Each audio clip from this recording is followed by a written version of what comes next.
साक्षी को वहां देख हर्ष का चेहरा शर्म से लाल पड़ चुका था। साक्षी वहीं खड़े खड़े हर्ष को देख रही थी।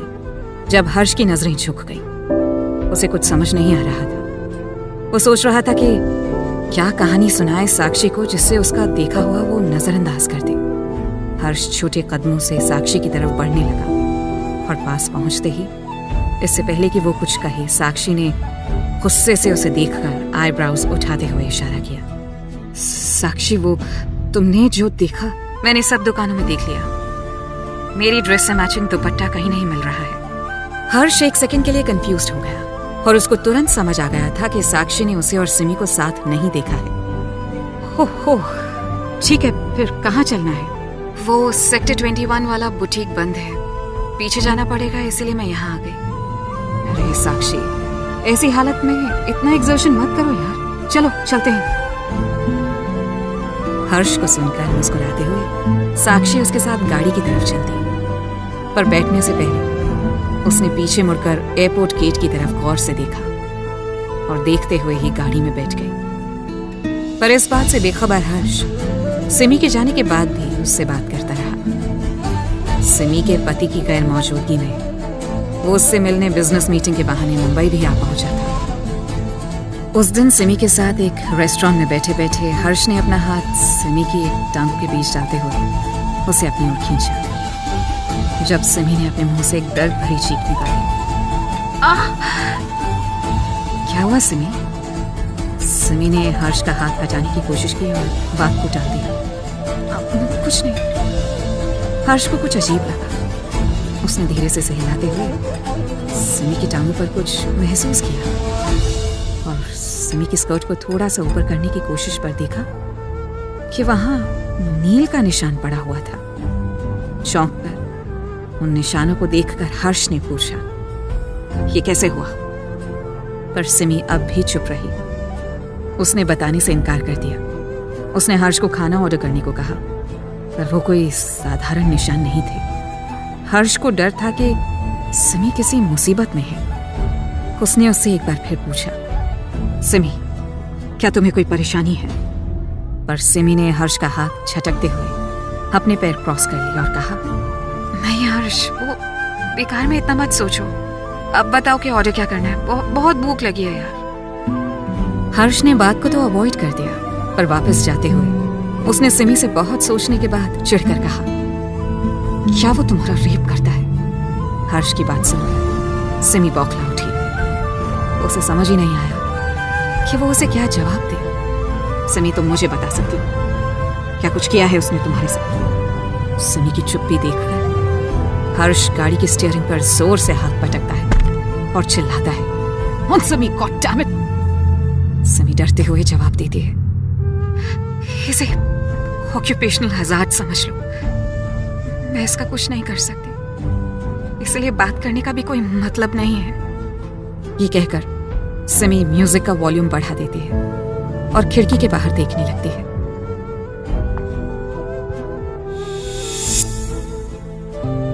कुछ हफ्ते बीत चुके थे और आज साक्षी की गोद भराई का दिन था। सिमी के साथ चल रहे अफेयर के बावजूद चंडीगढ़ में हर्ष साक्षी के साथ एक अच्छे हस्बैंड की तरह बखूबी रह रहा था।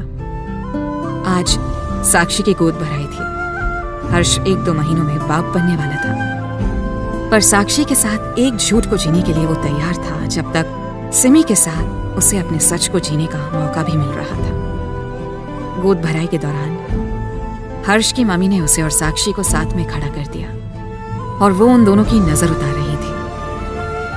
हर्ष, तू बहुत नसीब वाला है पुत्र, जो तुझे साक्षी जैसी बीवी मिली। अब इसके साथ साथ तुझे अपने बच्चे का भी पूरा ख्याल रखना है, ठीक है? इसी बीच हर्ष का फोन बजने लगा, पर माँ और साक्षी के सामने उसने कॉल काट दी।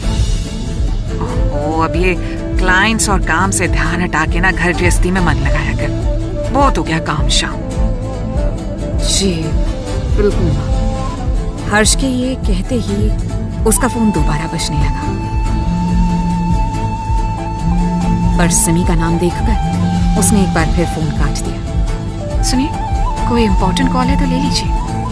अब नहीं, तुमसे ज्यादा इस वक्त अब कुछ भी इम्पोर्टेंट नहीं है। हर्ष ने ये कहकर एक बार फिर सिमी का कॉल कट कर दिया। कुछ देर बाद जब गोद भराई की रस्म खत्म हो चुकी थी और हर्ष साक्षी के साथ खड़े होकर फोटो खिंचवा रहा था, तभी हर्ष का फोन एक बार फिर बजा। तो हर्ष ने परेशान होकर मन ही मन सोचा, ये सिमी को क्या हो गया है? पहले तो उसने कभी इस तरह बार बार फोन नहीं किया। ये सोचते हुए हर्ष ने फोटोशूट से अलग एक कोने में आकर सिमी का फोन उठाया। ये क्या पागलपन है सिमी? क्या साक्षी की गोद भराई चल रही है? और तभी फोन पर एक मर्द की भारी आवाज आई। हेलो मिस्टर, मी सिमी नहीं बोलतो।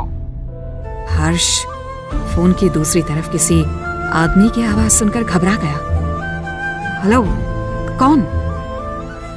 काय बकतोस? ये किसका फोन है?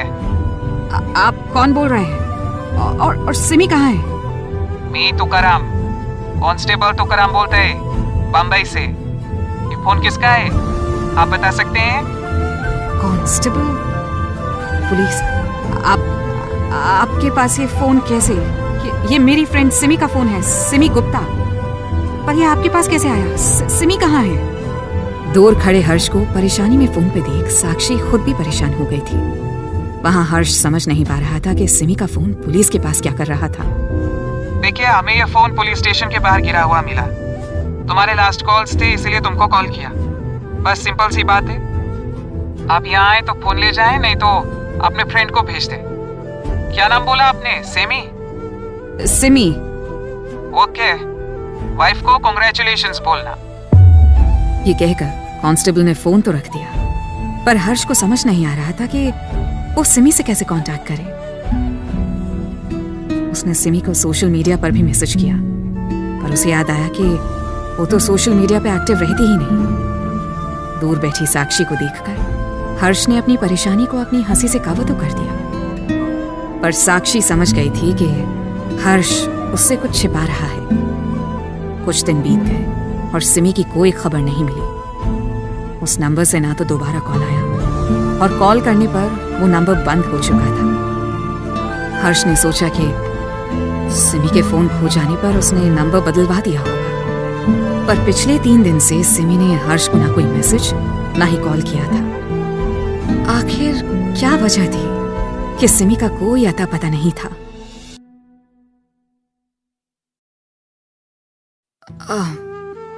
हो सकता है वो पुलिस में कंप्लेन करने गई हो और भूल से अपना फोन वहीं गिरा दिया हो, या फिर किसी ने उसका फोन चुराया हो और उसे यहाँ गिरा गया हो। सिमी का हफ्ते भर से कोई अता पता नहीं था। उसका फोन बंद था और सोशल मीडिया पे भी कोई मैसेज नहीं था। ऐसे में हर्ष समझ नहीं पा रहा था कि आखिर सिमी ने अपना नंबर बदलकर हफ्ते भर में हर्ष को कॉल क्यों नहीं किया। हर्ष ने सिमी की नानी के अंबाला वाले घर जाकर भी देखा, पर वहां जाकर पता चला कि उसकी नानी वहां खुद किराएदार थी और उस घर को उन्होंने सालों पहले एक दूसरी फैमिली को बेच दिया था। उस फैमिली से पूछने पर ना उन्हें सिमी की कोई खबर थी और ना ही कोई पता। कहीं उसके पति ने हमारे बारे में तो, पर वो तो वैसे भी उसकी कॉन्ट्रैक्चुअल बीवी है। ज्यादा से ज्यादा वो उसे कि सोचते सोचते हर्ष के ध्यान में सिमी की टांगों पर बड़े नील के निशान आए। हे भगवान, उसका पति तो कुछ भी कर सकता है। हर्ष ने बिना आगे कुछ भी सोचे मुंबई की टिकट करवाई और साक्षी से बिजनेस मीटिंग का झूठ बोलकर अगले ही दिन रवाना हो गया। रास्ते भर हैरान परेशान वो सिमी की खैरियत के बारे में सोचता रहा और बिना कुछ खाए पिए एयरपोर्ट से सीधे सिमी के घर पहुंचा। पर वहां पहुंचने पर हर्ष ने देखा कि सिमी के घर के बाहर ताला लगा है। काफी देर वेट करने के बाद हर्ष ने नीचे जाकर वॉचमैन से पूछा तो उसने बताया, वो 1009 वाले साहब तो पिछले 1 महीने से अमेरिका गए हुए हैं। और मेम साहब? मेम साहब? कौन मेम साहब? वॉचमैन के सवाल ने हर्ष को उलझा दिया था। उसे समझ नहीं आ रहा था कि वो कहाँ जाकर सिमी को ढूंढे। जब उसे एक अननोन नंबर से एक बार फिर कॉल आया। हेलो हेलो, कौन? हर्ष। सिमी ने घबराई हुई आवाज में बोला। एक छोटे से रेस्टोरेंट में हर्ष से मिलकर सिमी ने हर्ष को मिलने के लिए बुलाया था। उसके बाल बिखरे, आवाज बैठी और चेहरे और शरीर पर मार के निशान थे। प्लीज बताओगी ये सब क्या हो रहा है? हाँ? सिमी हर्ष की बात सुनते ही घबरा कर रोने लगी। उसकी आवाज में डर और बेचैनी साफ साफ झलक रही थी। हर्ष के फिर पूछने पर उसने रोते रोते बताया,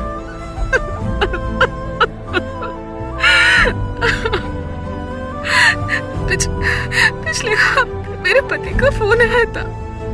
वो बैंगलोर में एक मीटिंग के लिए आए थे और 2 रातों बाद ही उन्होंने वहां से सिंगापुर के लिए निकलना था।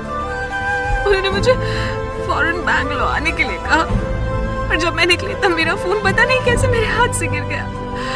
होटल पहुंचकर फोन नहीं होने की वजह से मैं उनसे वक्त पर नहीं मिल पाई और उनके गेस्ट्स आकर चले गए। पर रात में कमरे में पहुंचते गुस्से में आकर उन्होंने मुझे बहुत मारा, बहुत पीटा।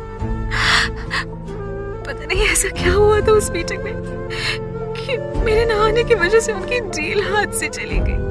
मेरी कुछ समझ में नहीं आ रहा था, पर अगले दिन वो मुझे होटल में ही छोड़कर चले गए थे। अगले दिन हम जब सिंगापुर होटल में थे तब रात को उन्होंने मुझे हमेशा की तरह अपने कुछ गेस्ट से मिलवाया। मुझे कोई प्रॉब्लम नहीं थी, मगर बोलते बोलते सिमी जोर जोर से रोने लगी। उसने शर्म से अपने चेहरे को ढक लिया था और वो हर्ष से नजरें भी नहीं मिला पा रही थी। मगर क्या सिमी, बताओ कि मुझे? हाँ, रात में जब मैं सोने गई उसमें से 2 मर्द मेरे कमरे में आए। पहले तो मुझे लगा कि शायद दीपक रूम में ड्रिंक्स करना चाहते, पर दीपक उनके साथ थे ही नहीं। और इससे पहले कि मैं कुछ समझती उन्होंने मेरे साथ जबरदस्ती करने की कोशिश की।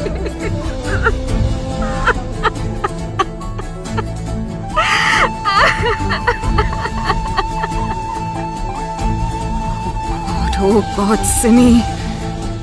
हर्ष सिमी के पास जाकर बैठ गया और सिमी का सिर अपने कंधे पर रखकर उसे चुप करवाने लगा। तुम मुझे एक कॉल नहीं कर सकती थी सिमी? इतना सब हो गया, एक मैसेज ही कर देती ना। इससे पहले कि पूछूं, मैं वहां से भाग गई और रात भर एयरपोर्ट पर ही बैठी रही, इस डर में कि कहीं दीपक मुझे कहीं से ढूंढकर वापस न ले जाए। इंडिया वापस आकर पता चला कि मेरे क्रेडिट कार्ड्स लॉक्ड हैं और पिछले 2 महीनों की सैलरी नानी के इलाज में चली गई थी। और तुम्हारा घर? तुम रह कहाँ रही हो? वो वॉचमैन कह रहा था कि तुम वहां नहीं। वो दीपक की एक्स वाइफ की बात कर रहा होगा। पिछले साल ही उनका डिवोर्स हुआ था। वो इस फ्लैट में 10 साल से रह रही थी।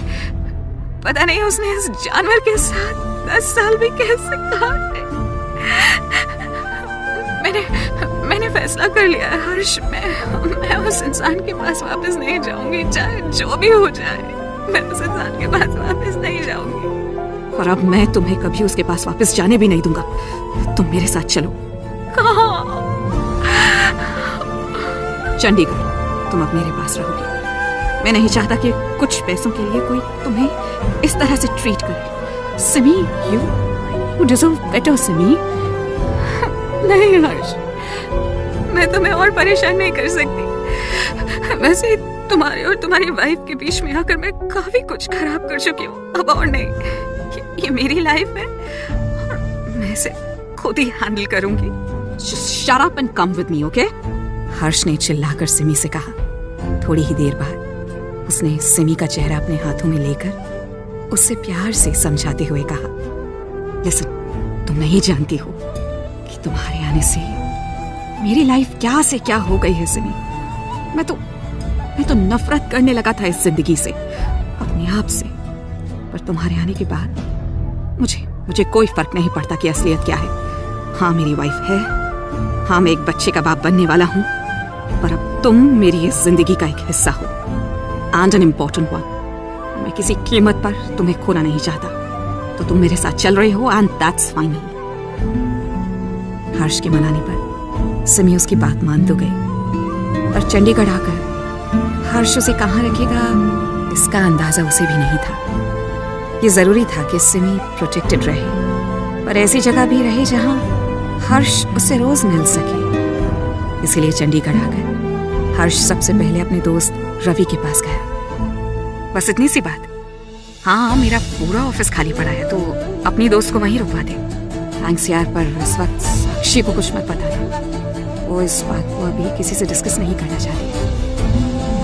ये कहकर हर्ष वहां से चला गया और सिमी को रवि के दिए एड्रेस पर ले आया। सिमी, तुम इसे अपना ही घर समझो। वैसे तो ये रवि का पुराना ऑफिस था, पर वो मोस्टली ऑफिस में ही रहता था, तो अच्छा खासा घर बसा लिया था। And by the way, Ravi lawyer है, तो कल मैं उससे मिलकर तुम्हारा केस डिस्कस करूँगा। चाहो तो तुम भी चलना। सिमी केस के बारे में सुनकर घबराती हुई बोली, केस? किस बात का केस? डिवोर्स का केस। अब तुम उस इंसान के साथ और नहीं रह सकती हो। डिवोर्स की बात सुन, सिमी के जवाब ने हर्ष के सामने एक और प्रॉब्लम खड़ी कर दी थी। सिमी ने हंसते हुए हर्ष से कहा, मैं डिवोर्स नहीं ले सकती।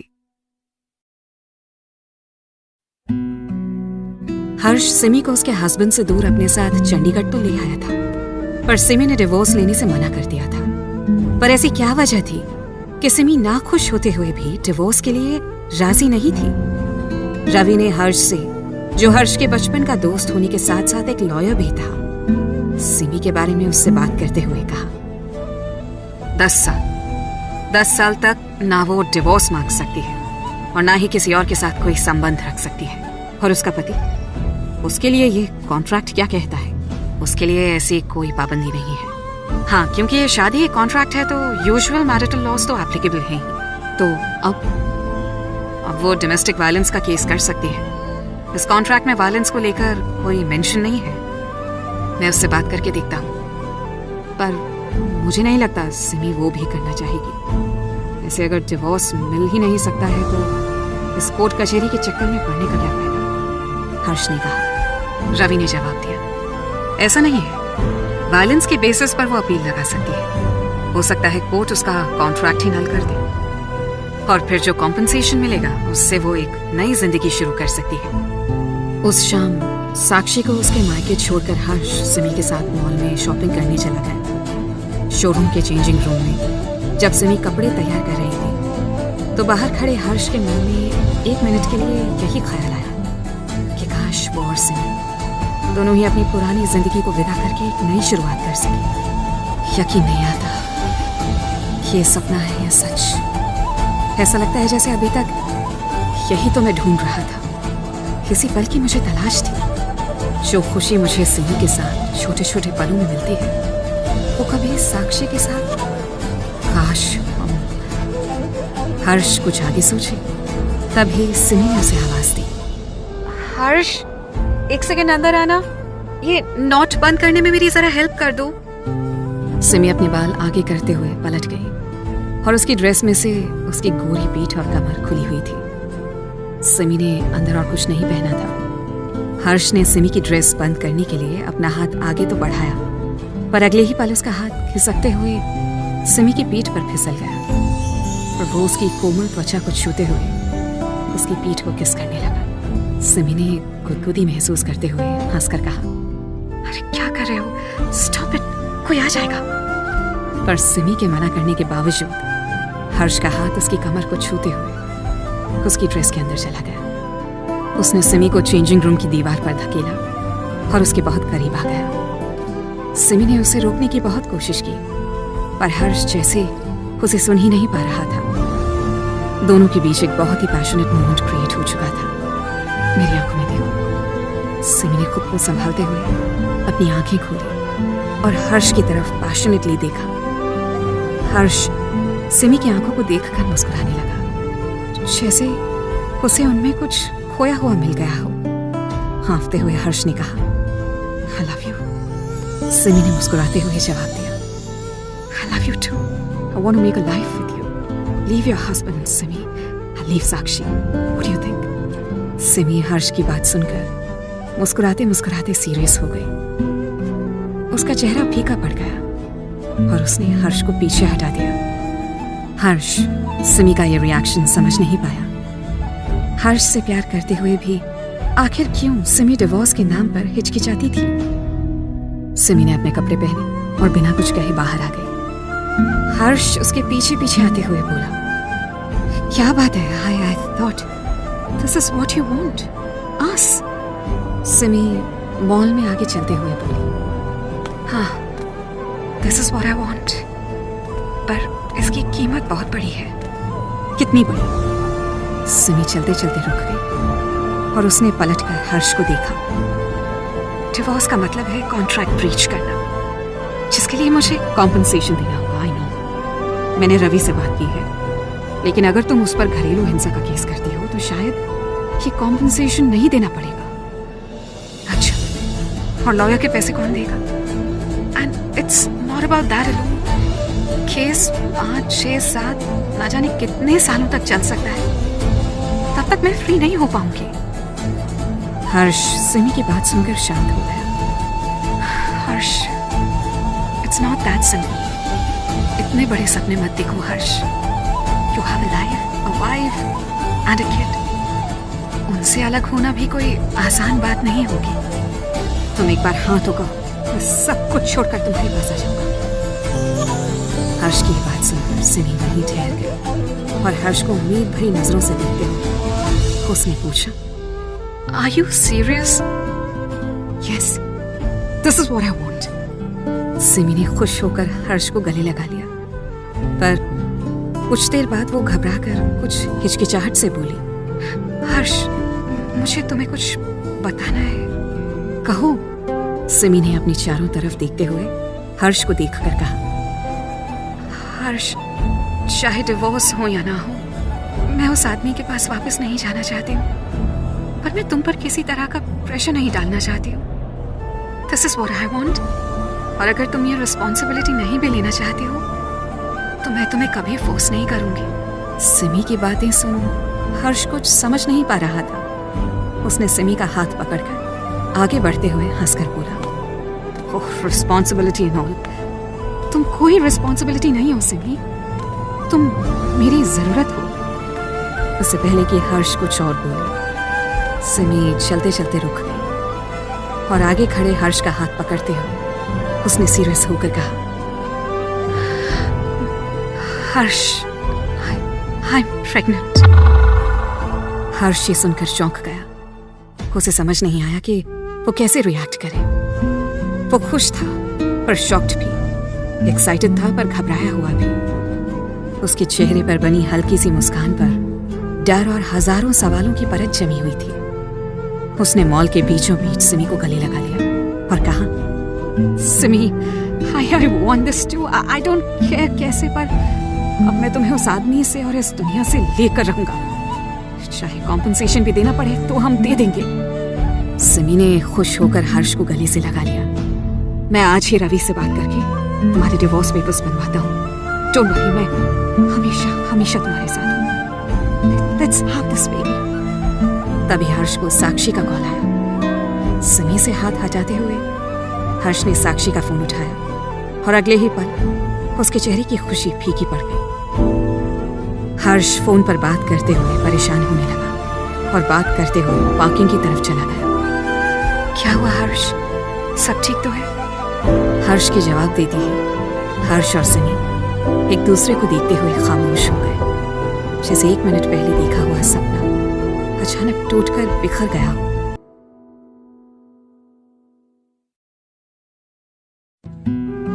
हर्ष ने सिमी को बताया कि साक्षी की डिलीवरी हो गई है। कुछ समय बीत चुका था। हर्ष और साक्षी अब माँ बाप बन चुके थे। हर्ष काफी समय साक्षी के साथ घर पर बिताने लगा, लेकिन इसके बावजूद हर्ष ने सिमी से मिलना छोड़ा नहीं था। ना ही बच्चे का होना उसके और सिमी के बीच में किसी भी तरह आया था। उस रोज घर की बालकनी में बैठे बैठे सिमी ने हर्ष को गुमसुम देखकर कहा, हर्ष, मैं जानती हूँ कि तुम मुझे बहुत चाहते हो और हमारे बच्चे के लिए तुम काफी एक्साइटेड भी हो। हर्ष सिमी को देखकर मुस्कुराया, पर उसके चेहरे की परेशानी साफ झलक रही थी। सिमी ने हिचकिचाहट के साथ सोचते हुए कहा, हर्ष, मैं तुम्हें इस परेशानी में नहीं देख सकती। अगर किसी भी वजह से तुम अभी इस रिश्ते के लिए तैयार नहीं हो, या फिर जो भी तुम्हारे मन में हो, तुम अपने लिए फैसला ले सकते हो। हर्ष ने बिना पलक झपकाए सिमी की तरफ देखा और खींच कर कहा, थैंक यू, काम आसान कर दिया तुमने मेरा। सिमी कुछ समझ नहीं पाई। देखो, मैं तुम पर किसी तरह का दबाव नहीं। तुम क्या बोले जा रही हो सिमी? क्या हो गया है तुम्हें अचानक? देखो, तुम कुछ दिनों से काफी परेशान लग रहे हो। अगर तुम्हारी बेटी के आने से कुछ बदल गया है तो मैं समझ सकती हूँ। हर्ष ने सिमी की मासूमियत देख एक हल्की सी स्माइल के साथ कहा, ऑफ कोर्स बदल गया है। मैं एक बाप बन चुका हूँ और मैं खुश हूँ। हाँ, तुम्हें थोड़ा कम टाइम दे पाता हूँ, but still, लेकिन उससे मेरे और साक्षी के बीच में कुछ नहीं बदला है। तो क्या तुम अब भी हमारा बच्चा चाहते हो? हर्ष ने सिमी के पास आकर कहा, ऑफ कोर्स, चाहे कुछ भी हो जाए। हर्ष ये कहते हुए चाय पीते पीते उठ गया और जाकर बालकनी की रेलिंग पर जा खड़ा हुआ। और मैं परेशान ये सोचकर नहीं हूं कि हमारा क्या होगा, बल्कि ये सोचकर हूं कि मैं साक्षी से कैसे बात करूंगा। सिमी हर्ष की बात सुनकर और भी टेंशन में आ गई। उसे गिल्टी फील होने लगा था कि प्रेगनेंसी की बात बताकर वो हर्ष और साक्षी के बीच आ गई थी। शायद उसके ये ना कहने पर हर्ष अपनी शादी को एक और चांस देता। पर सिमी जब तक उससे और कुछ कहती, हर्ष ने उसे पलटकर कहा, तुम फिक्र मत करो सिमी, बहुत जल्द हम साथ रहेंगे और मैं तुम्हारा और अपने बच्चे का ख्याल तुम्हारे पास रहकर ही कर पाऊंगा। मैं आज ही साक्षी को हमारे बारे में बता दूंगा। कुछ वक्त लगेगा उसे समझने में, पर कभी ना कभी तो बताना ही पड़ेगा ना। ये कहते हुए हर्ष वहां से जाने लगा और सिमी भारी मन के साथ वहीं बैठी सोचती रही। जाते जाते हर्ष ने मुड़कर कहा, अच्छा सुनो, मैं रवि के हाथ तुम्हारे केस के पेपर्स भिजवा दूंगा, उन्हें साइन कर देना, ओके? हर्ष ने न केवल साक्षी को पर रवि को भी सब कुछ बताने का फैसला कर लिया था। डिवोर्स की एडवाइस के साथ वो रवि से एक दोस्त का सपोर्ट भी चाहता था। रास्ते भर हर्ष यही सोचता रहा कि कब वो साक्षी को सिमी के बारे में बताएगा। वो मानेगी या नहीं, वो कैसे रिएक्ट करेगी, घर वाले क्या कहेंगे, ये सब सवाल उसके मन में चल रहे थे। रास्ते में हर्ष रवि के ऑफिस में जा रुका। सर, वो घर पे पेपर देने गया था पर कोई था ही नहीं, पीएन ने कहा। पीएन सिमी के घर गए केस की अपील के पेपर्स की बात कर रहा था। ये सुनकर रवि ने पूछा, तो आते टाइम दे आते? सर, आते टाइम भी कोई नहीं था। रवि को कुछ समझ नहीं आया। उसने हर्ष की तरफ देखते हुए उससे सिमी के घर पे होने के बारे में पूछा और दूसरे ही पल पलटकर पीएन से कहा, क्या मतलब कोई नहीं थी? तुम थोड़ी देर रुक जाते। ओ सर, मैंने काफी देर कैंटियां बजाई थी पर किसी ने खोला ही नहीं, और आते टाइम तो लाइट भी बंद थी। हर्ष ये सुनकर थोड़ा परेशान था। उसे डर था कि कहीं साक्षी के बारे में सोचकर सिमी कहीं वापस ना चली गई हो। वो फौरन वहां से निकलने के लिए उठ गया, पर सिमी के घर पहुंचकर उसने देखा कि घर की सारी लाइट्स चालू थी और एक बार घंटी बजाते ही सिमी ने दरवाजा खोल दिया। हर्ष ने दरवाजा खोलते ही सिमी से पूछा, सिमी, क्या तुम घर पे नहीं थी? रवि का पीएन पेपर्स देने आया था पर यूं ही चला गया। क्या? पर मैं तो आज सारे दिन घर पर ही थी और कहाँ जाऊंगी मैं? Are you sure? हाँ, वैसे मैंने कुछ जॉब्स के लिए अप्लाई करना शुरू कर दिया है, पर वो भी वर्क फ्रॉम होम ही है, एटलीस्ट जब तक बेबी। सिमी कुछ आगे बोल पाती इससे पहले ही हर्ष इस सोच में खो गया कि रवि का पीएन झूठ क्यों बोलेगा। पर फिर सिमी भी झूठ क्यों बोलेगी? क्या वो उससे कुछ छिपा रही थी?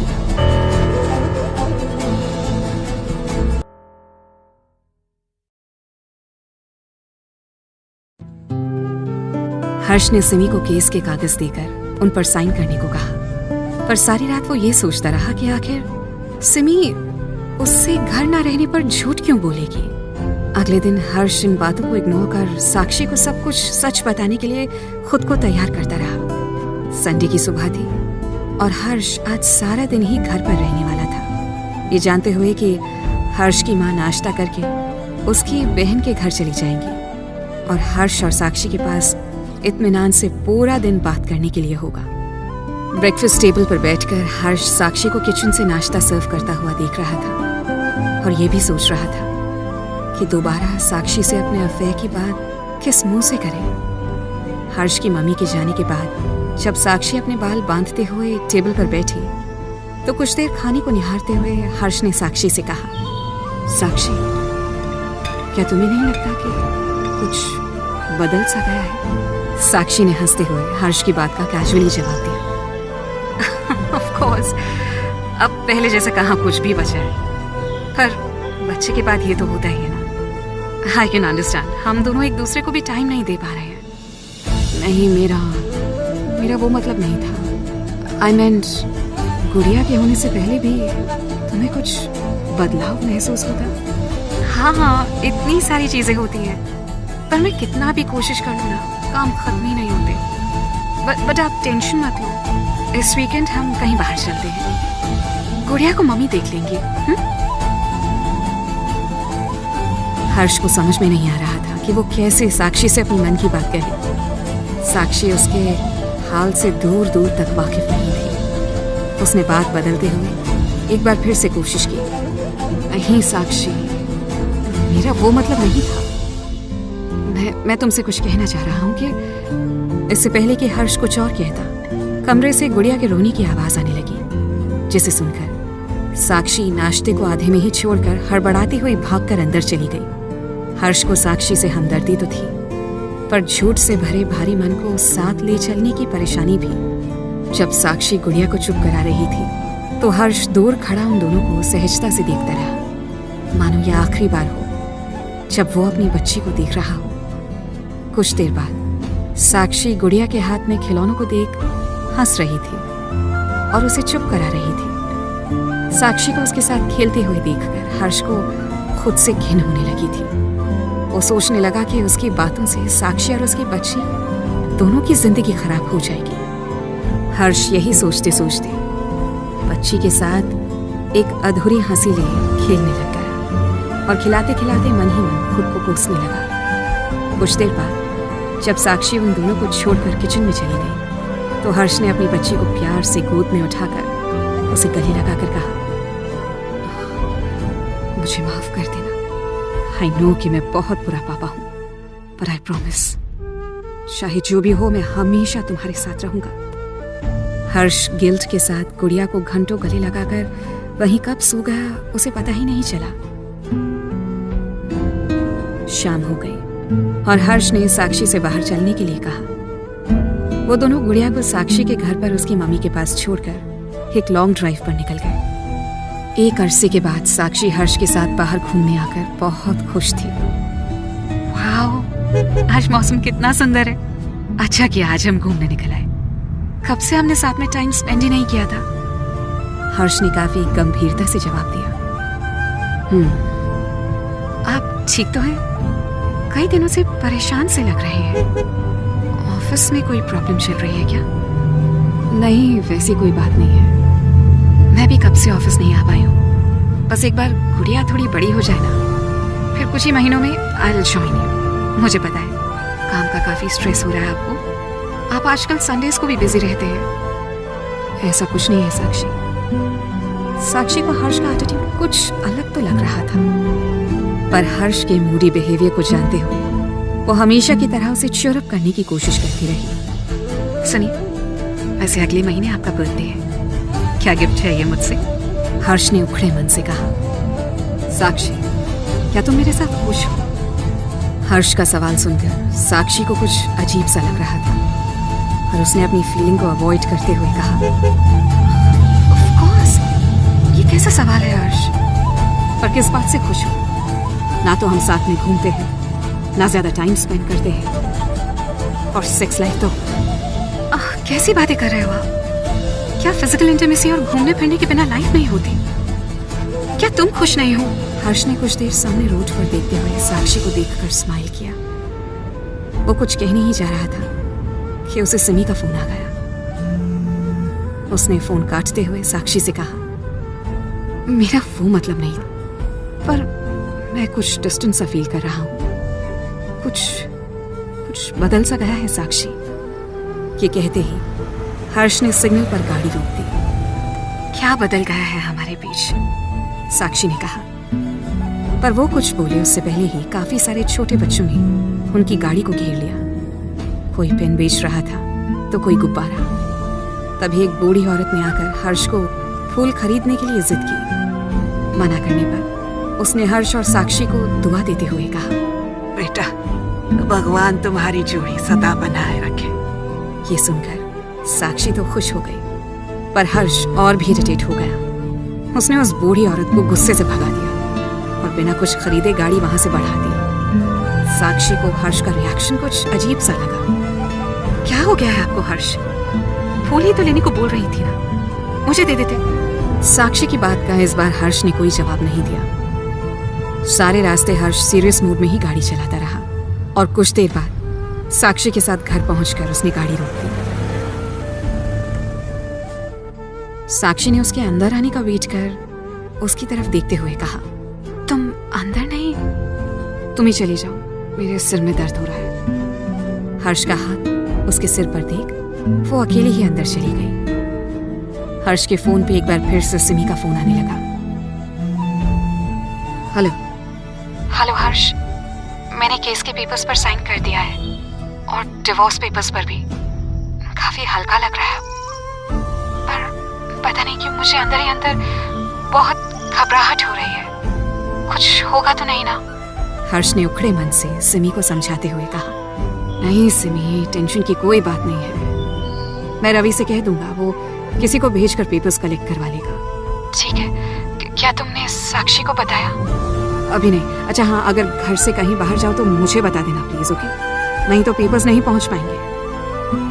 ये कहते हुए हर्ष ने फोन रख दिया। कुछ देर बाद साक्षी गुड़िया को अपनी गोद में लेकर कार की तरफ आई। साक्षी जैसे ही कार में बैठी, हर्ष ने उसकी तरफ देखते हुए कहा, साक्षी, मैं किसी और से प्यार करता हूँ। मैं सिमी से प्यार करता हूँ।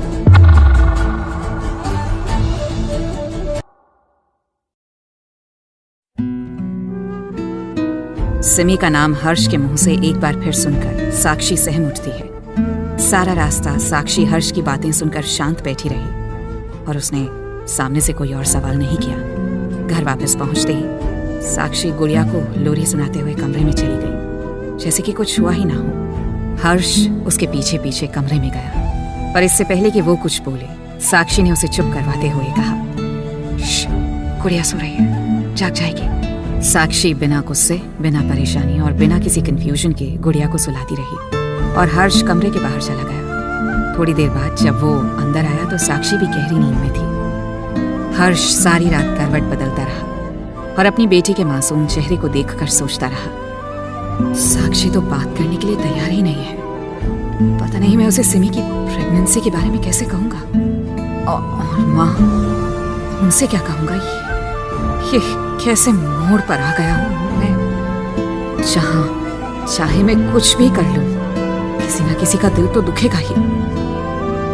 अगली सुबह हर्ष ने साक्षी से बात करने के लिए मौके ढूंढे, पर कभी वो किचन में बिजी हो जाती, कभी धोबी से बात करने में, तो कभी गुड़िया के साथ। साक्षी हर बीतते घंटे के साथ हर्ष से बात करने के मौके को टाले जा रही थी और हर्ष की बेचैनी बढ़ती जा रही थी। रात में सबके सोने के बाद जब साक्षी कमरे में आई और ड्रेसिंग टेबल के सामने खड़े होकर अपने बाल बनाने लगी, तब हर्ष ने कहा, साक्षी, क्या तुम्हें लगता है इस तरह इग्नोर करने से कोई फायदा होगा? साक्षी ने कैजुअली जवाब दिया, इग्नोर? मैं तुम्हें इग्नोर नहीं कर रही हूँ हर्ष, पर घर की इतनी जिम्मेदारियां हैं। एनीवे, क्या कह रहे थे तुम?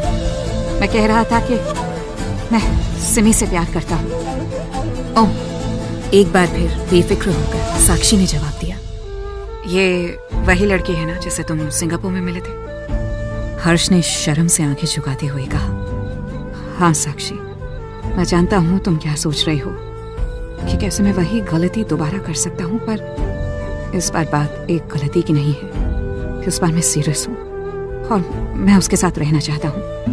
हर्ष की बात सुनकर साक्षी के चेहरे पर थकान और टेंशन साफ दिखने लगी थी। उसने हर्ष का ये रिएक्शन एक्सपेक्ट नहीं किया था, पर इससे पहले वो इन बातों पर रिएक्ट कर पाती। एक बार फिर गुड़िया रोने लगी और साक्षी बिस्तर पर आकर गुड़िया को दूध पिलाने लगी। जब हर्ष ने उससे कहा,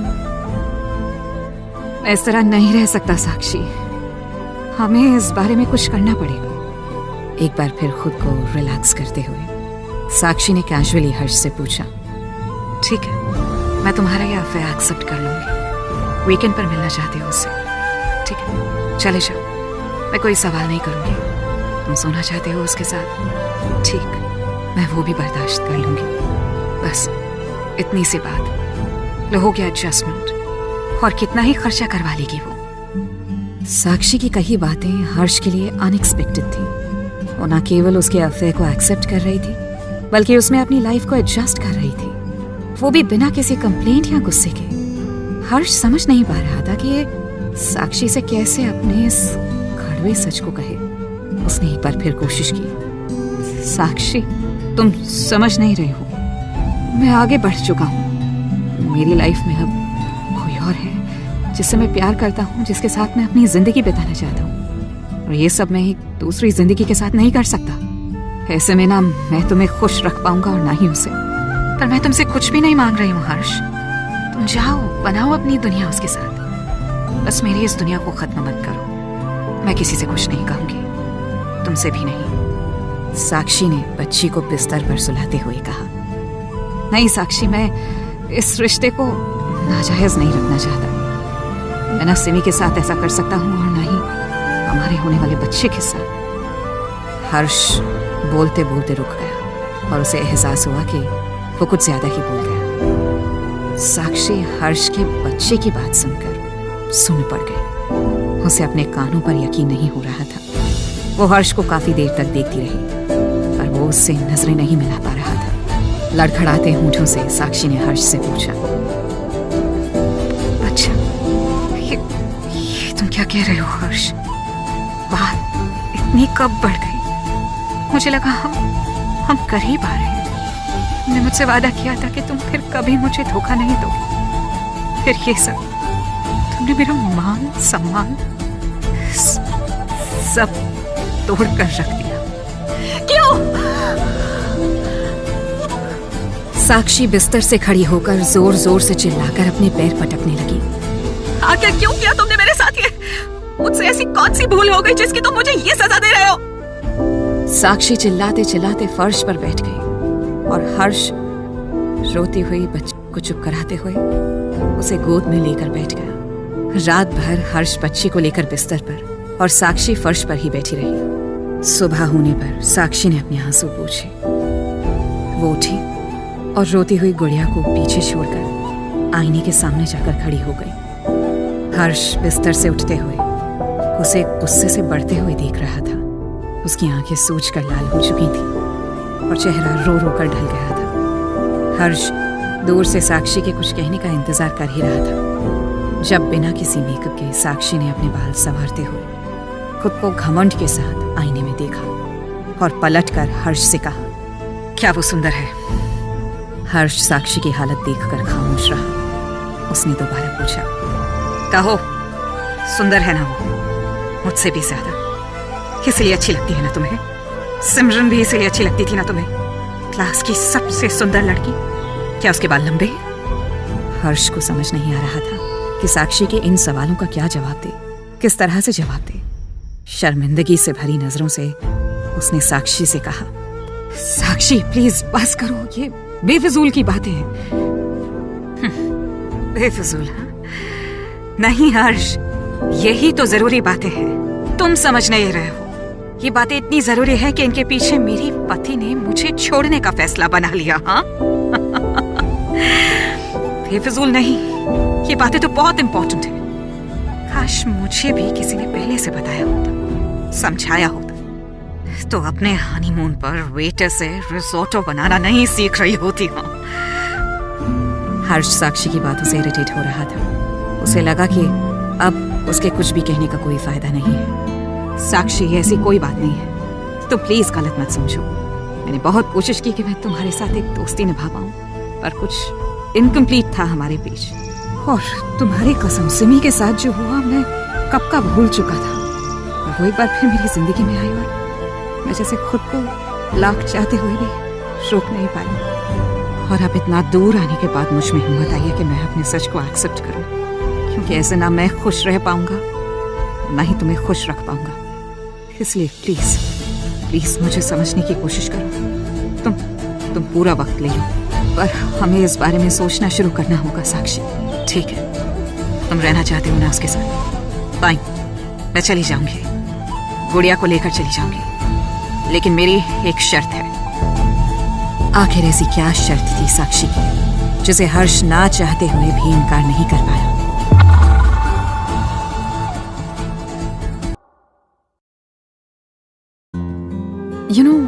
कभी कभी लाइफ में हमें लगता है कि जो हमारा सच है वो ही असली सच है। सही है, पर पता है असली वाला सच क्या है? जो वक्त के साथ बदल ना जाए। सिमी के बारे में जानने के बाद साक्षी हर्ष को छोड़ने के लिए तैयार हो गई थी, पर उसकी एक शर्त थी। वो सिमी से मिलना चाहती थी। क्यों? साक्षी देखना चाहती थी कि एक बार फिर हर्ष और उसके बीच की दूरियों की वजह क्या सिर्फ खूबसूरती थी या फिर कुछ और। हर्ष ऐसा करना तो नहीं चाहता था, पर उसके बहुत मनाने पर भी जब साक्षी नहीं मानी तो हर्ष ने उसी दिन सिमी को साक्षी से मिलवाने का फैसला कर लिया।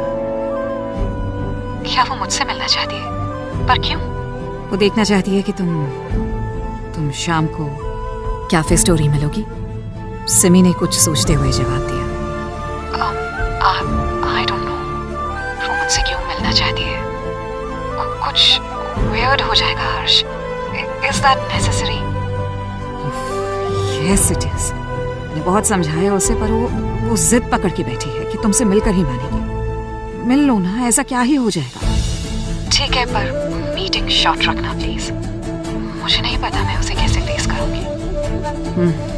तुम टेंशन मत लो, वो गुस्सा होगी पर धीरे धीरे समझ जाएगी। See you then. Bye. See you. Simi ने फोन रखने से पहले तो हर्ष को वादा कर लिया, पर शाम को जब साक्षी और हर्ष कैफे स्टोरी में पहुंचे तो सिमी वहां नहीं थी। काफी देर वेट करने के बाद हर्ष की बेचैनी बढ़ने लगी। उसने सिमी को कॉल किया, पर उसका फोन बंद था। उन दोनों को रेस्टोरेंट में बैठे बैठे करीब 1 घंटा हो गया था। अब तक सिमी का कोई पता नहीं था। हर्ष ने सिमी को कई बार मैसेज भी किया, पर उनका भी कोई रिप्लाई नहीं आया। हर्ष के हाथ पैर बेचैनी से कांपने लगे जब साक्षी ने उसे तसल्ली देते हुए कहा, क्या बात है हर्ष, क्या वो मुझसे मिलना नहीं चाहती? अगर सिमी घबरा रही है कि मुझे फेस कैसे करेगी तो उससे कह दो ऐसी कोई बात नहीं है। हर्ष ने साक्षी की तरफ उसी घबराहट के साथ देखा। उसकी आवाज में एक अजीब सा घमंड था। हर्ष ने टेंशन में अपने पैर हिलाते हुए वेटर से चेक मंगवाया और साक्षी से कहा, अगर ऐसी कोई बात होती तो वो मुझे बता देती। वो इस तरह कभी फोन बंद नहीं करती, जरूर कोई और बात है। ये कहते हुए हर्ष और साक्षी गाड़ी में जाकर बैठ गए। हर्ष ने गाड़ी स्टार्ट करते हुए साक्षी से कहा, मुझे उसके घर जाकर देखना होगा। पिछली बार जब उसका फोन ऑफ था तो उसके पति ने उससे बहुत बड़ी मुसीबत में। क्या उसका पति है? साक्षी हर्ष की बात सुनकर चौंकते हुए हंस दी। वाह, और क्या उसका पति जानता है कि उसकी बीवी किसी और के बच्चे की मां बनने वाली है? हर्ष ने गुस्से में जवाब दिया, ओ गॉड साक्षी, बस भी करो।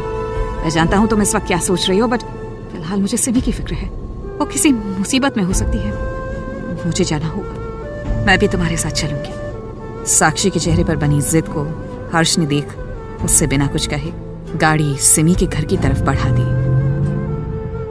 गाड़ी तेज रफ्तार में चलते हुए जब सिमी के घर के सामने आकर रुकी तो हर्ष ने देखा कि घर के अंदर की लाइट्स बंद थी। उसने कई बार बेल बजाई पर किसी ने दरवाजा नहीं खोला। ये तो रवि का पुराना ऑफिस है ना?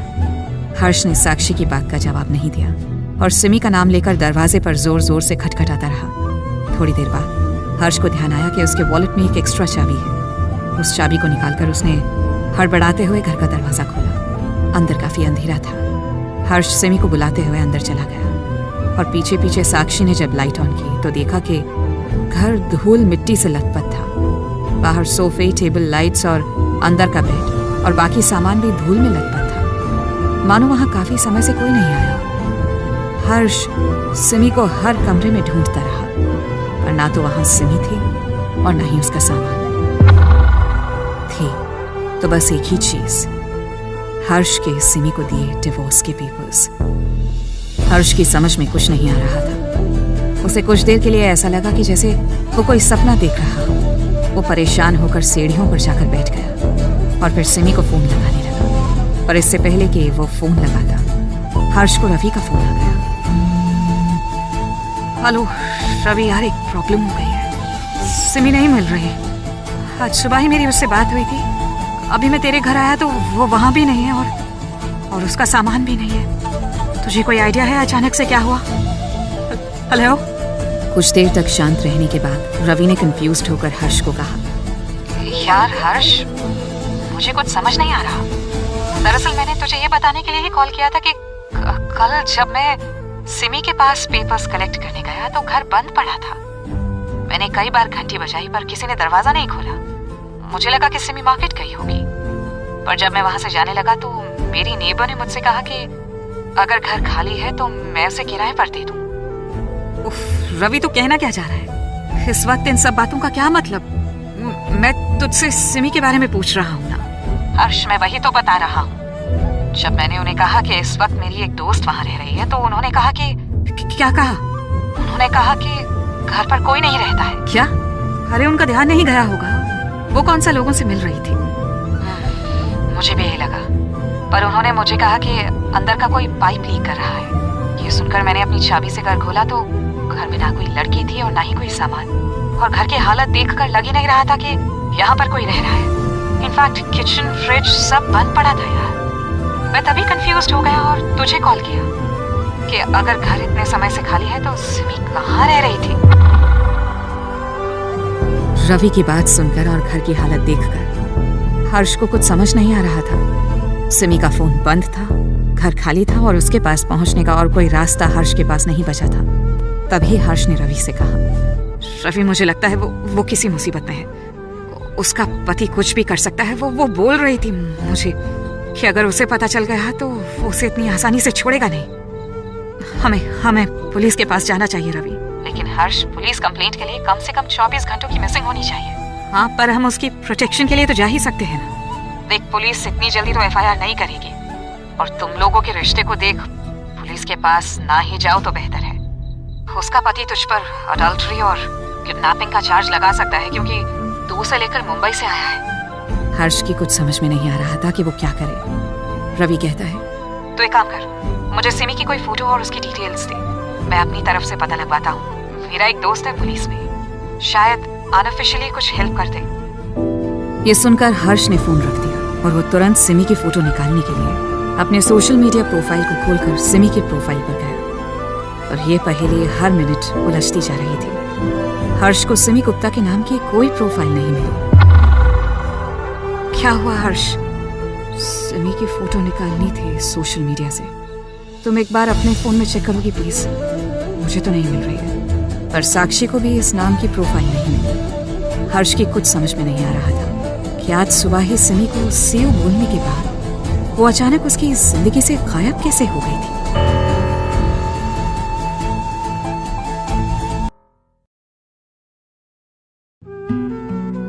रवि के पुराने ऑफिस में कई महीनों से रह रही सिमी अचानक गायब हो चुकी थी।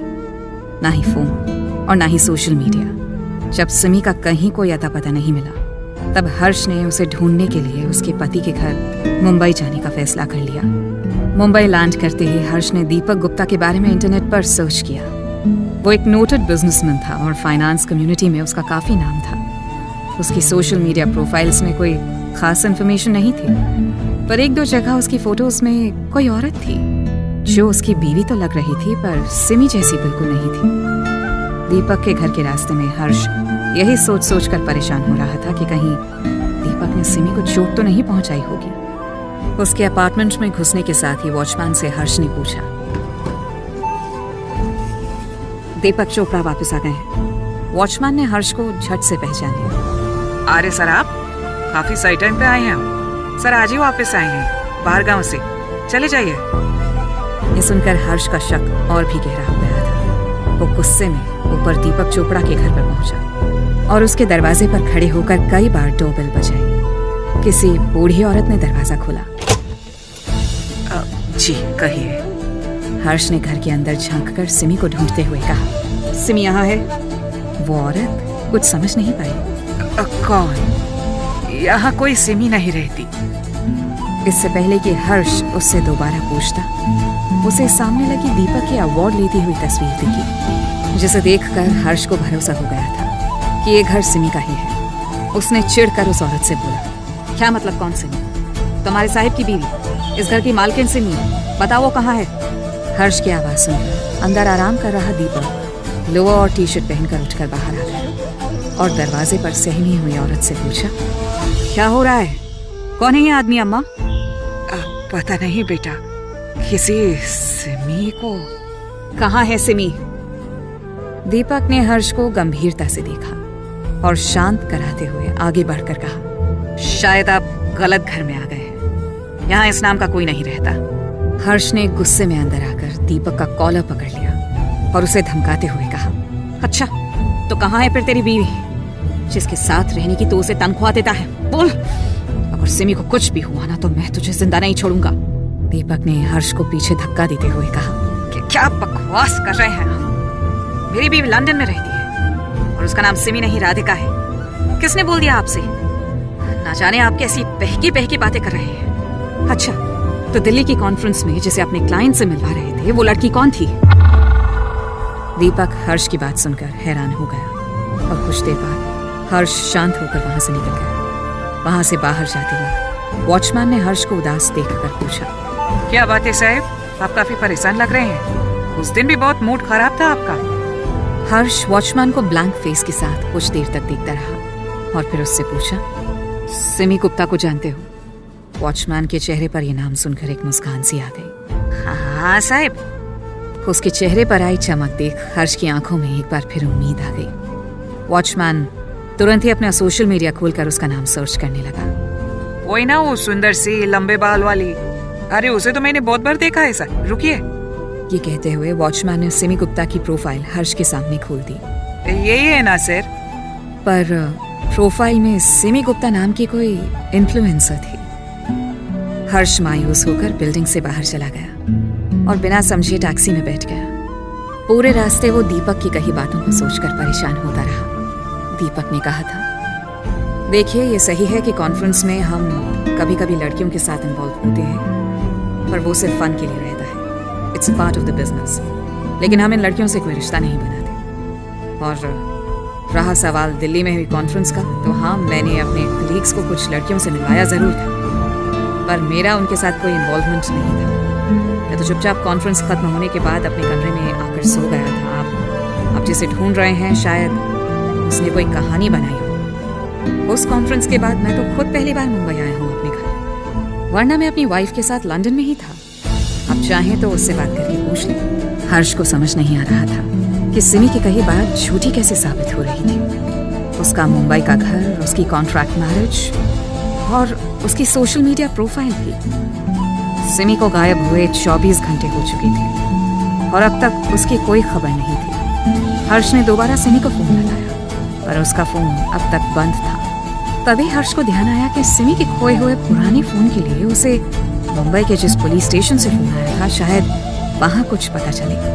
हर्ष ने फौरन टैक्सी को उसी स्टेशन की तरफ लेने को बोला। पुलिस स्टेशन पहुंचकर हर्ष ने वहां कांस्टेबल तुकाराम को ढूंढा, वही हवलदार जिसने हर्ष को चंडीगढ़ कॉल करके सिमी के फोन गुम जाने की खबर दी थी। तुकाराम ने हर्ष को खोया हुआ फोन थमा दिया, जिसके मिलते ही हर्ष ने सोचा, थैंक गॉड, में कुछ ना कुछ तो मिल ही जाएगा। सिमी के दोस्तों की फोटो, दीपक के मैसेजेस और उसकी फोटो। फिर बताता हूं मैं उस दीपक को कि कौन सही है और कौन गलत। फोन चार्ज होते ही हर्ष ने जब उसे चेक करना शुरू किया तो फोन पासवर्ड लॉक था। बहुत कोशिश करने पर भी हर्ष पासवर्ड नहीं क्रैक कर पाया और उसे अच्छी तरह से पता था कि फोन का लॉक तोड़वाने पर अंदर की सारी इंफॉर्मेशन अपने आप ही डिलीट हो जाएगी। हर्ष की मुट्ठी में आई बाजी एक बार फिर रेत की तरह उसकी उंगलियों से फिसल गई थी। हर्ष को हैरान परेशान देखकर तुकाराम ने जब उससे फोन के बारे में पूछा तो उसने सिमी के गायब होने की सारी कहानी उसे बता दी, जिस पर वो बोला, देखो साहब, FIR तो यहाँ नहीं हो सकती क्योंकि केस चंडीगढ़ का है, पर मैं तुम्हारे साथ साइबर सेल पर चलकर नंबर की लास्ट लोकेशन पता कर सकता हूँ। तुकाराम की इस बात से हर्ष का मन थोड़ा हल्का हुआ। उसे यकीन था कि सिमी की लोकेशन पता चलने से उसका पता लगना आसान हो जाएगा। साइबर सेल जाकर सिमी के फोन को ट्रैक करने की जब कोशिश की तो उसकी लोकेशन तो अब भी चंडीगढ़ ही बता रहा था। ये सुनकर हर्ष को थोड़ी तसल्ली हुई और नजदीक से दिखने पर लोकेशन रवि के पुराने ऑफिस की बता रहा था। इसका मतलब सिमी अपना फोन घर पर ही छोड़ गई थी। शिट! सिमी की लोकेशन पता करने की आखिरी उम्मीद भी हर्ष के हाथ से जा चुकी थी।